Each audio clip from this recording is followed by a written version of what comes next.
সবাইকে welcome GM study for ড্রিমসে। তোমরা কিছু জিনিস নিয়ে খুব ধন্দে আছো এবং মিসলিড হচ্ছ, ভুল পথে পরিচালিত হচ্ছ। তোমাদের যখনই কোনো বিপদ আসে এবং যখনই তোমরা ভুল পথে যাও, বারবার এসে আমি তোমাদেরকে সতর্ক করি। আজও তোমাদেরকে খুব ভালোভাবে অ্যালার্ট করব, সতর্ক করব। এবং যদি কেউ কিছু বলে, ছোট বড় কথা, নেগেটিভ কথা, সেটাও শুনবো, কিন্তু আমি আলটিমেটলি তোমাদের ভালো চাই। তো তোমাদের বলেছি যে নোট ফ্রি অফ কস্ট যে নোটগুলো দিচ্ছি, টেলিগ্রাম, হোয়াটসঅ্যাপ, যারা বারবার বলছো লিঙ্ক শেয়ার করো, সবাইকে ইন্ডিভিজুয়ালি দিতে পারছি না লিঙ্ক, কিন্তু আমি লিঙ্কটা এই ভিডিওর তলায় শেয়ার করে দিচ্ছি। তো নেক্সট যেটা বিষয় আলোচনা হোক সেটা হলো ডব্লিউবিপি সাব ইন্সপেক্টরের পরীক্ষা এবছর হবে কি, এই প্রশ্ন। কেপি প্রিলিমিনারি এক্সাম 2024-এর মধ্যে হবে কি, মানে দুর্গাপুজোর পরে হবে কি? ডব্লিউবিপি কবে হবে দাদা, এই প্রশ্নগুলোর উত্তর বিশেষ করে এগুলো দেবো কেন, মিসলেনিয়াস সার্ভিস বা পিএসসি সম্বন্ধে তোমরা জানো কবে ডেট, এবার এনটিপিসি অলরেডি সব কিছু ক্লিয়ার হয়ে গেছে, তোমরা তৈরি হও। আর এক্সাইজ জেল এই মুহূর্তে কোনো খবর নেই। আর তোমাদের যেটা সবথেকে বড় এসএসসি জিডি, যারা এসএসসি জিডি নিয়ে স্বপ্ন দেখো ফৌজি হওয়ার, দেখো এসএসসি জিডি এমন একটা এক্সাম যেখানে যারা ফৌজি হতে চায়, that means BSF, CRPF, CISF, সমস্ত জায়গার এই যে ডিউটিগুলো, এটা একটু আলাদা একটা ফর্ম ফিল আপ, যেটা তোমাদের পড়াশোনার পাশাপাশি নিজেকে 5 কিলোমিটার রানের জন্য তৈরি করা, অর্থাৎ ফৌজি রানের জন্য। মানে তুমি একজন সোলজার হবে, তোমাকে ফিজিক্যালি দারুণ স্ট্রং হতে হবে, সাউন্ড হতে হবে ফিজিক্যালি। তাহলে সেইভাবে তোমাকে নিজেকে তৈরি করবে, যেরকম মাঠ অ্যাট দ্য সেম টাইম পড়াশোনা। সেখানে ইংরেজি আছে, এটা মাথায় রাখবে, তাই ইংরেজি প্লেলিস্টটা, আমার প্লেলিস্টটা সবসময় সঙ্গে রাখবে, সেখানেই যেও। তো দেখো তাহলে এবছর এই পরীক্ষাগুলো হবে কি না, দেখো একটা পরীক্ষার ডেট, মানে যেটা ওবিসি যে কেস, এটার যে সুপ্রিম কোর্টের শুনানিটা, এর হিয়ারিংটা, এটা তোমাদের প্রায় 2 সপ্তাহ এগিয়ে নিয়ে আসা হয়েছে। 30শে সেপ্টেম্বরে একটা শুনানির ব্যাপার রয়েছে, যেটার দিকে আমরা একটু তাকিয়ে থাকবো, একটু দেখবো যে এখানে ওবিসি কেসটা কতটা কি সিদ্ধান্ত হলো। অ্যাকচুয়ালি কিন্তু এটার উপরে সব কিছু নির্ভর করছে না, আমি তোমাদেরকে বলে দিচ্ছি। সব কিছু ডিপেন্ড করবে পিআরবি বোর্ড কেমনভাবে পরীক্ষা কন্ডাক্ট করবে, সেটা তাদের ওপর সম্পূর্ণ ডিপেন্ড করবে।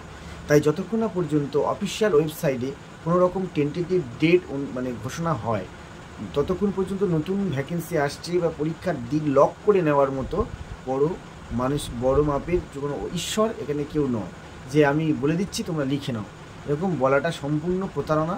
এবং তোমাদের বুঝতে হবে কে আসল কে নকল, কে তোমাদের সঠিক স্যার, কি সঠিক দাদা, সঠিক গাইডেন্স তোমাকে বারবার চিনে নিতে হবে। হাজার জনার ভিড়ের মধ্যে থেকে তোমাকে আসল হিরেটাকে চিনতে হবে। যে একজন যদি মানুষ, কেউ কোনো স্যার বা কোনো গাইড কেউ বলতে পারে, কখনো তোমরা শুনেছ যে বর্তমান সময়ে ডব্লিউবিপিতে চাকরি পরীক্ষা যে হবে একটা পরীক্ষা, এই পরীক্ষার জন্য সবাইকে পড়ানো বা গাইড করা উচিত নয়। শুধুমাত্র যারা অনেক পুরনো বা আমার মতো সোকল, এরকম তার নাম ধরে বলছে, যে আমার মতো যদি পুরনো বা মানে অভিজ্ঞ হয় বা আমার মতো গ্যারান্টেড বা ফেমাস ব্যক্তি হয়, তবেই আমার কাছে আমার মতো লোকদের পড়ানো উচিত। তাই এই রকম কথাবার্তা যখন তোমরা শুনবে, তাহলেও তোমরা লাখ লাখ ছেলে সেদিকেই মানে ছুটে গিয়ে মানে তোমাদের কেরিয়ারটা করার চেষ্টা করো। কিন্তু যখন তোমাদের স্বপ্ন পূরণ হয় না, কোনো কারণে এই বছর ডব্লিউবিতে তোমাদের হলো না বা আগে কয়েক বছর ফেলিওর হয়েছে, যখন তোমরা আলটিমেটলি কাম ব্যাক করো, তখন নিজেকে একটা প্রশ্ন করবে যে বাড়িতে চৌধুরী সাঁতরা মানে বই তুলা, সুখেন্দু মাইতির জীবন, এই ভৌতবিজ্ঞান ভূগোলের কার্তিক চন্দ্র এবং আমার ইতিহাসের জীবন মুখোপাধ্যায়, এছাড়াও আমার একটা ক্র্যাক ডব্লিউবিসিএস বা নিতিন সিংহানিয়ার বই ছিল।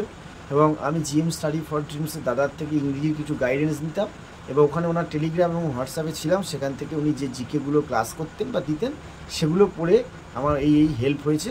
তাহলে আমি যদি নিজে থেকে বাড়িতে একটা সিলেবাস এবং সুন্দর করে রুটিন সেট করে আমি যদি পড়াশোনা করতাম, তাহলে আজকে আমি নিজেই পেরে দিতাম। আর কিছু কিছু স্যারের চ্যানেলে, ফ্রি চ্যানেলে যে ক্লাস আছে, সেইটুকু দেখলে না যথেষ্ট, এনাফ ইজ এনাফ, সেখান থেকে সঠিক গাইডেন্স পাওয়া যায়। তাও যদি কীভাবে পড়বে সেটা যদি আমাকে জিজ্ঞেস করো, তাও আমি তোমাদের মেসেজ করলে বলে দেবো।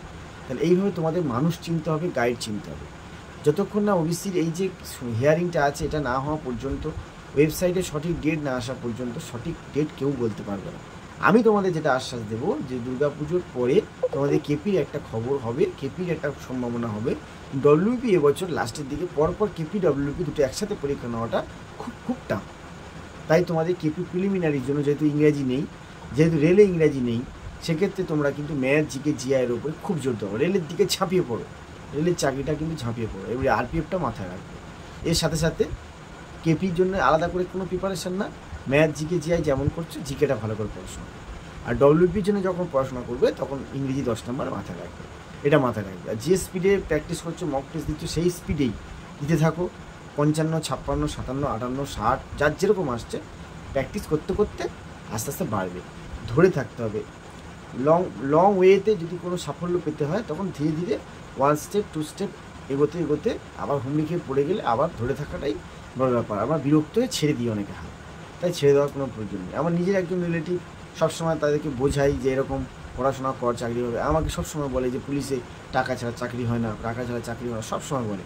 আমি বলি দেখ, আমাকে দেখ, আমি এক্সাম্পল দিতে পারি, আমাকে দেখে একটু করে ইন্সপিরেশন তো এইভাবে ভাব যে আমি তো কোনো দিন 10টা টাকা কাউকে দিইনি, তাহলে আমি তো অন্তত প্রায় 4-5-6 বছর, প্রায় অনেক দিন হয়ে গেল ডিপার্টমেন্টে চাকরি করছি তো, তাহলে সবই সম্ভব। তাই উৎসাহ এবং এ করা জোশ দেওয়াটাই আমার কাজ। তাই আমি বলবো যতক্ষণ না টেন্টেটিভ ডেট না হয়, তবু আমার কথাটা শুনে তোমরা চলো যে দুর্গাপুজোটা বেশি মাতামাতি করবো না এবছর। দুর্গাপুজোতে নির্দিষ্ট নিয়মে একটা দিন, ধর নবমী বা কোনো একটা ডেটে ঘুরতে গেলাম, বাকিটা পড়াশোনার ওপর এবছর দুর্গাপুজোটা দিয়ে চালাবো। এবছর পড়াশোনাটা বেশি করে করব, কারণ এই বছর যদি না হয় আর কোনো দিন হবে বলে সম্ভব না। নতুন বছরে অনেক ভ্যাকেন্সি আসবে, অনেক লড়াই আসবে, কিন্তু যে বয়সটা তোমার চলে যাবে সেই বয়সটা বারবার ফিরে আসবে না। তুমি যে মাঠটা এবারে ক্লিয়ার করেছো, সেই মাঠটা পরের বারে যে তুমি ঠিক করতে পারবে কেউ বলতে পারবে না। কারণ যেদিন তুমি মাঠ করতে যাবে সেদিন তোমার খুব সর্দি কাশি হলো, খুব শরীরটা খারাপ, তুমি মাঠটা করতে পারছো না। তাই ঈশ্বর সহায় না হলে কোনো কিছুতে সফল হওয়া যায় না। তাই প্রত্যেকবারে যে তুমি 6-15, 5-50 মাঠ করবে এরকম কোনো ঠিক না। যত বয়স বাড়বে তোমার মাঠ কিন্তু আস্তে আস্তে মাঠের ক্যাপাসিটি, শরীরের ফিটনেস কমতে থাকবে। তাই যত সুযোগ থাকবে, এইবারে যে সুযোগটা আছে, যতই বলো যে পরীক্ষা হবে না, নেগেটিভ ফালতু কথা আমরা বলি, এইসব সমস্ত কথায় সব কিছু উড়িয়ে দিয়ে একটা কথা মনে রাখবে, এমার্জেন্সি সার্ভিসে চাকরির ফর্ম ফিল আপ হয়ে 1 বছর 2 বছর দেরি হলেও সব কটা ভ্যাকেন্সি কিন্তু হয়েছে। 2015 বলো, 16, 18 সব কটা হয়েছে, তাই তোমাদেরও হবে।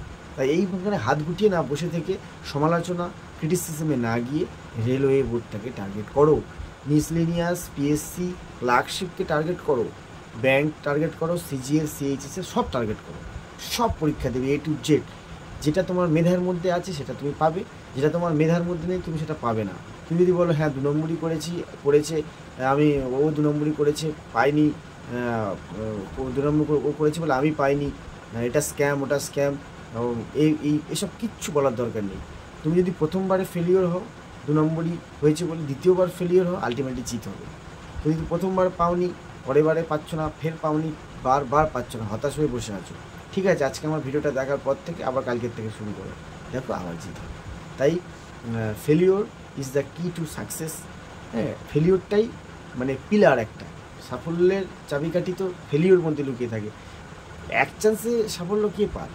প্রত্যেকটা মানুষ, তুমি সবই জানো, বই খুললেই দেখতে পাবে, যত বড় বড় মানুষ অল্প বয়সে, কেউ জুতোর দোকানে জুতো সেলাই করতো, কেউ হয়তো ওয়েটার ছিল, কেউ হয়তো কত, তুমি জানো পেপার বিক্রি করতে, পিজে আব্দুল কালাম, কী বলবো, কতজনের নাম বলবো, কিচ্ছু বলার নেই। দেখো বীর সাভারকার পর্যন্ত মানুষ, যিনি অখণ্ড ভারতের স্বপ্ন দেখেছিলেন, কালাপানি জেল হয়েছিল, পোকা খাবার খেতেন, সেখানে অত্যাচার হতো, সেই মহান বিপ্লবী সম্পর্কে বইয়ে কলাইন আছে। আমি তার সম্পর্কে জানি না, তার ওয়াইফ, তার বাচ্চা, তার বাবা প্লেগে মারা যায়, মা, প্রত্যেকটা পরিবারকে হারিয়ে নিজেকে সব কিছু উজাড় করে দিয়ে দেশকে ভালোবেসেছে, কিন্তু বইয়ের লেখা কখনো ছাড়েনি। জেলে গিয়েও খাতা পেন চাইতো যে আমি একটা লেখা, আমি ভালোবাসি, লেখাটা লিখতে চাই। তোমাকেও সেটা মনে করতে হবে যে আমি আমার পরিবারের মুখে হাসি ফোটাতে চাই, আমি আমার সমালোচকদের জবাব দিতে চাই, এবং আমাকে জিততেই হবে। প্রতিদিন ঘুম থেকে উঠে একটাই দাবি যে সময় নষ্ট করবো না। সময়টা নষ্ট হয়ে গেল, নিজের গালে নিজের জুতো খুলে মারতে হবে, যে আমি আজকের দিনটা এত নষ্ট করলাম, জুতো খুলে দরকার বলে মারতে হবে, যে আমি এরকম নিজেকে গালাগালি করতে হবে। তাহলে নিজেকে গালাগালি করবে, নিজেকে ডাঁট দেওয়া যাকে বলে, নিজেকে প্রশ্ন করতে হবে যে আমি কি এটা ঠিক করছি নাকি এটা ভুল করছি। ইউটিউবের জগৎ থেকে একটু বেরিয়ে আসার চেষ্টা করো, অত্যাধিক ভিডিও দেখা কমা, বারবার ভিডিও দেবে, প্রতিদিন নতুন নতুন আপডেট দেবে, বিভিন্ন রকম ঘড়ির কাঁটা ঘুরবে, এটা ওটা নানান রকম দেখবে, যে এটা ওটা যা খুশি, ডেট ঘোষণা হয়ে গেল, নতুন ডেট, এই ওই সমস্ত কিছু, প্রচুর চ্যানেল পাজেল করবে।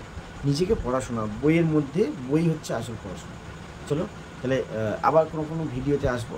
এবছর সাব ইন্সপেক্টরের পরীক্ষাটার জন্য, জিকের জন্য তৈরি হও, ফলো করো জেম স্টাডি ফর ড্রিমস। ভালো থেকো, নতুন ভিডিওতে আবার দেখো। Thank you.